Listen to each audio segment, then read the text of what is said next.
Telugu Desam, BJP, Janasena కూటమి ప్రభుత్వం అధికారంలో వచ్చి 2 సంవత్సరాలు అయినప్పటికీ వాళ్ళు చెప్పిన సూపర్ 6 సూపర్ ఫ్లాప్ అయినది.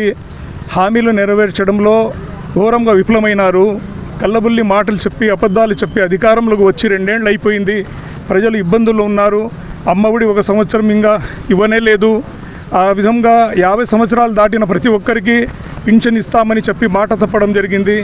15 సంవత్సరాల వయసు దాటిన స్త్రీలకు ప్రతి ఒక్కరికి 1500 రూపాయలు ప్రతి నెల ఇస్తామని చెప్పినారు. అవి కూడా ఇవ్వలేదు. అన్ని రంగాలలో కేంద్రంలో కానీ రాష్ట్రంలో కానీ బీజేపీ, తెలుగుదేశం కూటమి ప్రభుత్వం అన్ని రంగాల్లో ఘోరంగా వైఫల్యం చెందింది. కానీ ఈరోజు డీజిల్ ధరలు పెంచడం జరిగింది, పెట్రోల్ ధరలు పెంచడం జరిగింది. ఈ విధంగా ఈరోజు మోడీ అయితే మీరు విదేశీ ప్రయాణాలు మానుకోండి అంటారు. ఆయనేమో ఇటలీకి పోయేసి మెలోడీకి చాక్లెట్లు ఇస్తాడు. ఈ రాష్ట్ర ప్రభుత్వం ముఖ్యమంత్రి ఈ ప్రజలు ఇబ్బందుల్లో గ్యాస్ దొరక్క గ్యాస్ ధరలు పెంచినారు.